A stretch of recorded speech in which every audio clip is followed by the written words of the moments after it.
Assalamualaikum warahmatullahi wabarakatuh. Salam sejahtera, selamat pagi tuan-tuan dan puan-puan, saudara-saudari, para pelajar dan semua para penonton yang saya hormati pada pagi ini. Apa khabar semuanya? Saya harap semuanya berada dalam keadaan sihat walafiat dan telah bersedia untuk memulakan segala kerja-kerja kita pada hari ini. Saya percaya semuanya sedang sibuk untuk memulakan tugas-tugas pada pagi ini. Mungkin ada yang nak pergi bekerja, ada yang nak menguruskan rumah tangga, dan mungkin ada juga yang tak bekerja mungkin nak pergi exercise, nak pergi bersenam, pergi berjoging misalnya. Maklumlah sekarang ini kesedaran tentang kesihatan itu saya nampak telah bertambah tinggi kesedaran tinggi tentang kesihatan. Jadi mungkin adalah yang nak pergi jogging pagi ni.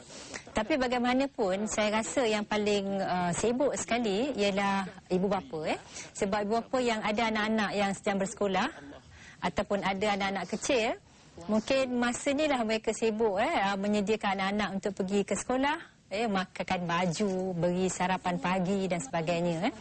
Dan kalau ada pula anak-anak masih kecil, mungkin masa ni jugalah sibuk kita nak bangunkan anak-anak, nak hantar ke tadika, nak hantar nursery. Hari pagi ni lah memang sibuk bagi ibu bapa. Saya percaya juga semasa kita menyediakan anak-anak kita nak ke sekolah, ke tadika atau ke nursery, ibu bapa mesti menaruh harapan. Harapan kita supaya anak-anak kita ini nanti menjadi orang berjaya apabila dewasa.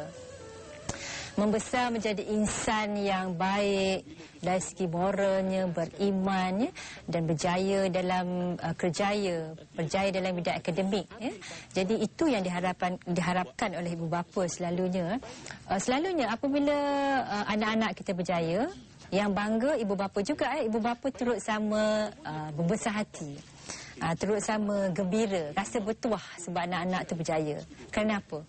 Sebab selalunya bila anak-anak berjaya, ini mencerminkan sedikit sebanyak, membayangkan sedikit sebanyak kejayaan ibu bapa itu dalam mendidik atau membesarkan anak-anaknya sehingga anak-anaknya menjadi orang yang berjaya dalam kehidupan mereka.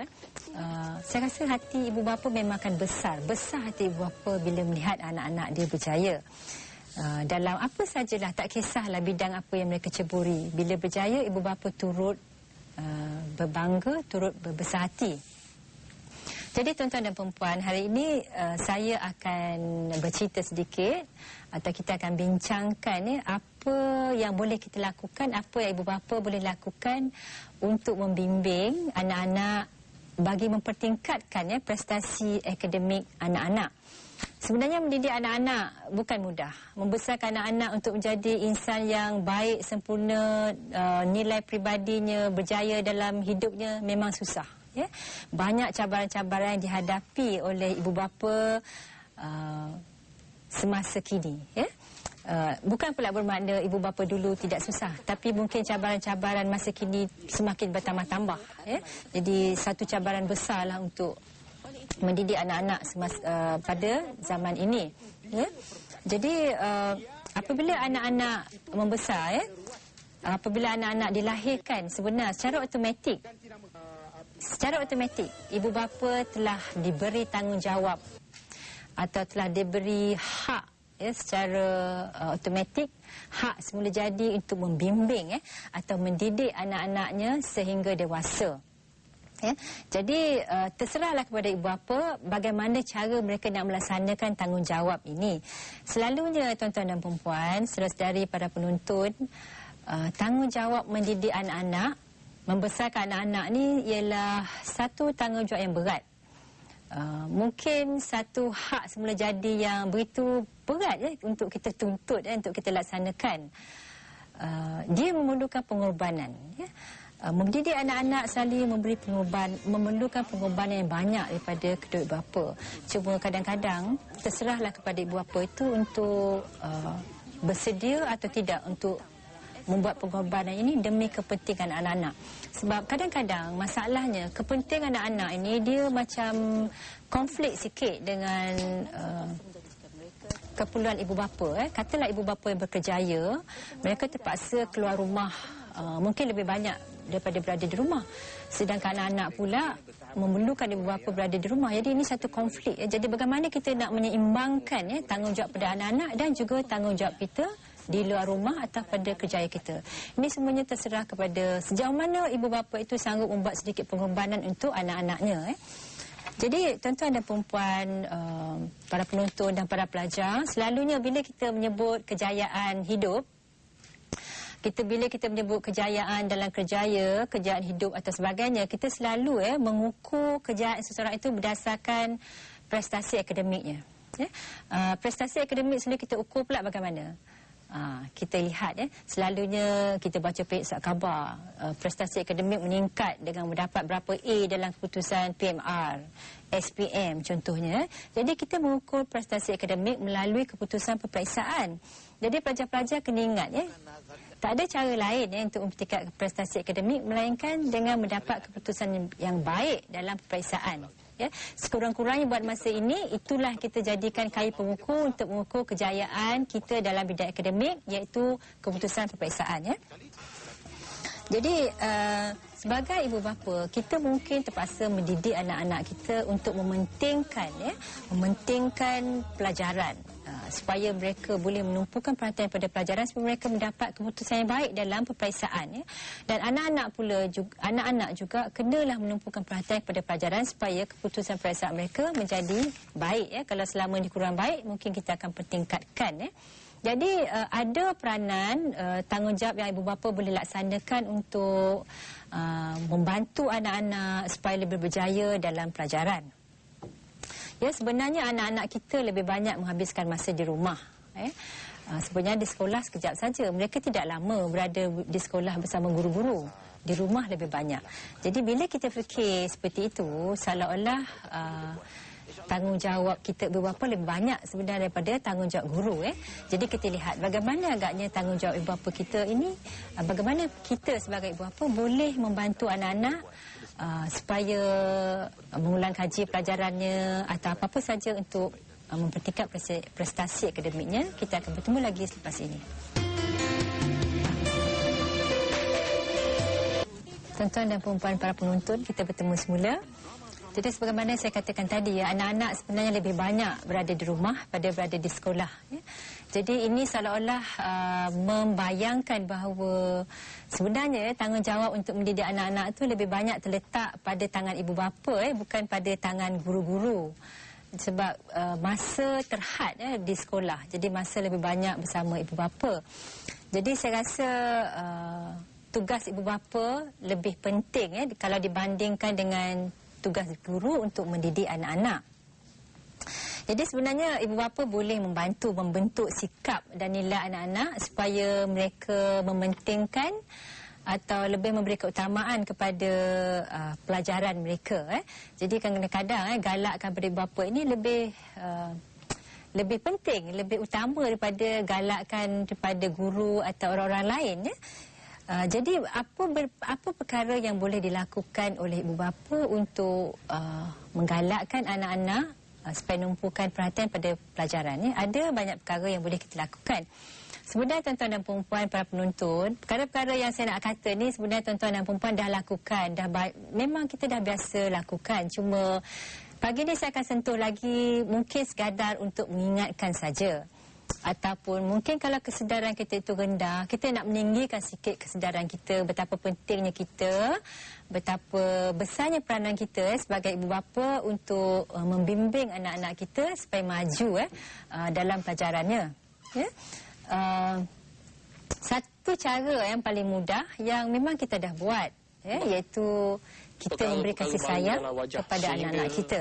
Tujuan asal kononnya nak jadi sebenarnya kadang-kadang semua ibu bapa mesti dah kata kita beri kasih sayang pada anak-anak kita. Dan saya percaya tak adalah ibu bapa yang kata saya tak sayang anak. Kalau ada pun saya tak tahu bilangannya sangat-sangat sedikit. Mungkin semua kata sayang anak. Saya buat seperti ini kerana sayang anak. Saya buat begitu kerana sayang anak. Tetapi mengapa kadang-kadang ada juga anak-anak yang menganggap diri dia tidak disayangi, sedangkan ibu bapa mengata dia menyayangi anak-anak itu. Jadi mungkin cara kita menunjukkan sikap sayang, sikap kasih cara kita menunjukkan sikap kasih sayang kita pada anak-anak itu yang mungkin kita kena lihat balik, kita nilai balik. Jadi sebenarnya kita boleh tunjukkan sayang kita melalui kata-kata, kita kata kita sayang ke anak kita. Ataupun kita boleh menunjukkan juga dengan cara sikap kita. Kita tunjukkan sikap kita macam mana. Kita tunjukkan sikap kita prihatin kepada anak-anak. Kita prihatin. Kita jaga kebajikan anak-anak kita. Selalunya bila kita kata jaga kebajikan ni, kita akan dalam fikiran kita akan kata tentang makan minumnya kita jaga, pakainya kita jaga, sakit peningnya kita jaga. Memang itu pula yang patut kita jaga. Kalau anak kita sakit, mungkin kita ambil berat. Kalau anak kita kita lihat dia terlesu, kita ambil berat. Mungkin makanannya tidak sesuai atau mungkin dia makanan yang dimakannya kurang berzat. Ini pun kita kena ambil perhatian. Jadi jadikan diri kita juga tempat anak-anak mengadu. Tempat dia bermanja. Kita bina ikatan emosi bersama anak-anak kita. Macam mana kita nak membina ikatan mesra dengan anak-anak, iaitu dengan cara kita selalu berada dengan anak-anak kita apabila anak-anak kita memerlukan kita. Kadang-kadang kita tidak dapat menafikan bahawa kita bekerja, kita tidak ada sepanjang masa bersama anak-anak. Tapi pastikan anak-anak kita bolehlah menelefon kita. Boleh, orang kata, berhubung dengan kita jika mereka mengalami satu masalah ataupun mereka ingin bercakap dengan kita. Kita mudahkan hubungan itu. Ada cara untuk mereka berhubung kita walaupun kita jauh. Jadi kita fahami mereka, kita sebelahi mereka jika mereka ada masalah. Kadang-kadang kita sebagai ibu bapa ini kita cepat melompat bila anak ada masalah, kita cepat menyalahkan dia. Jadi kalau ini berlaku, kadang-kadang anak menganggap kita tak ambil berat, kita tak sayang pada dia. Jadi ini kita cuba kurangkan. Kita juga tunjukkan sikap mesra pada anak-anak. Jangan kita kata sayang tapi bibir kita tak tersenyum. Bila kita bercakap, muka kita masam. Kita bercakap meninggi suara. Bila anak bertanya, kita tempelak dia semula. Jadi ini menunjukkan tingkah laku kita, menunjukkan seolah-olah kita tidak beri perhatian atau kita tidak prihatin, tidak sayang pada anak-anak. Mungkin anak-anak mendapat tanggapan yang salah, seolah-olah kita tidak sayang pada dia. Jadi anak-anak yang menganggap ibu bapa kurang prihatin atau tak sayang ni kadang menjejaskan tumpuannya kepada pelajaran. Dia tak dapat menumpukan perhatiannya kepada pelajaran. Jadi selain pada itu, sayangilah anak-anak kita tanpa syarat. Jangan kita sayang anak kerana rupanya. Jangan kita sayangi anak kerana dia pandai, kerana dia baik. Kita sayangi anak sebagaimana adanya. Kita sayang dia kerana dirinya, bukan kerana dia pandai ke, dia cerdik ke, atau kerana apa. Ini kena beritahu. Kalau kita marah anak-anak, kita beritahu kita marah tingkah laku dia, bukan kita marah pada diri dia. Bukan kita benci pada dirinya, tapi kita benci tingkah lakunya. Ini kita kena sampaikan pada anak-anak. Selain pada itu, ibu bapa juga boleh menyediakan sumber-sumber atau kemudahan untuk anak-anak kita belajar. Untuk bolehkan anak-anak kita belajar dengan lebih baik dan selesa. Tadi saya ada sentuh tentang makanan berzat. Sebenarnya memberi makanan berzat ni penting untuk anak-anak kita. Orang kata otak yang cerdas itu terletak di badan sihat. Badan sihat selalunya memerlukan apa kita panggil pemakanan amalan pemakanan yang baik, pemakanan yang seimbang. Jadi ini kita kena beri pada anak-anak kita. Kita ajar anak-anak kita betapa pentingnya memakan makanan seimbang. Kita beritahu dia apa yang kita kata makanan seimbang. Cukup zat vitaminnya, cukup proteinnya, cukup karbohidratnya, supaya mereka cergas. Selain pada itu juga kita sediakan alat-alat yang sesuai untuk mereka belajar. Ini termasuklah alat tulisnya, buku-bukunya, buku-buku kerja, buku-buku teks. Ini semua penting untuk mereka belajar, untuk mereka belajar dengan lebih baik. Kalau tak ada buku, mungkin susah juga mereka dengan lebih belajar lebih baik.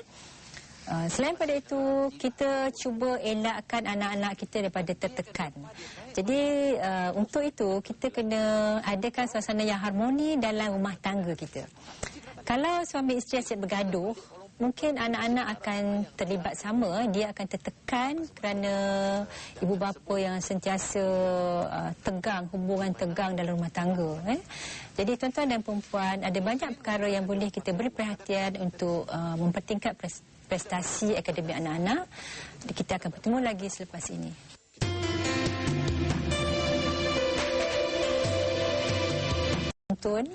Selain daripada kita memberi kasih sayang, memberi perhatian pada anak-anak dan kita menyediakan kemudahan di rumah, kita juga kita boleh menggalakkan anak-anak kita belajar dengan cara mewujudkan suasana pembelajaran di rumah. Macam mana kita boleh mewujudkan suasana pembelajaran di rumah? Mudah saja. Mungkin kita beli buku-buku ataupun majalah-majalah atau akhbar-akhbar kita sediakan di rumah. Mana kita sediakan bahan-bahan bacaan untuk anak-anak membaca. Bila anak-anak melihat bahan-bahan bacaan ni banyak di rumah, kadang-kadang secara sendirinya mereka akan teringin untuk membaca. Jadi bila mereka membaca, ini telah menanamkan sikap atau nilai menghargai bahan-bahan bacaan. Kerana mereka tahu bila mereka membaca, mereka akan bertambah pengetahuannya, mereka akan lebih tahu, lebih mahir, lebih tahu tentang banyak perkara-perkara yang ada. Jadi ini satu cara. Di samping itu juga kita boleh bawa anak-anak kita berbincang tentang perkara tertentu dalam situasi di rumah. Bukan maknanya saya kata tadi bahawa berbincang di tempat lain. Maknanya dalam situasi di rumah kita, mungkin sekali-sekali ibu bapa sediakan isu-isu tertentu dan kita bawa anak-anak kita berbincang. Tak payahlah isu-isu yang berat, yang ringan-ringan pun cukuplah. Tujuan dia untuk merangsang minda anak-anak kita supaya pandai berfikir, supaya belajar berfikir dengan lebih mendalam tentang satu perkara.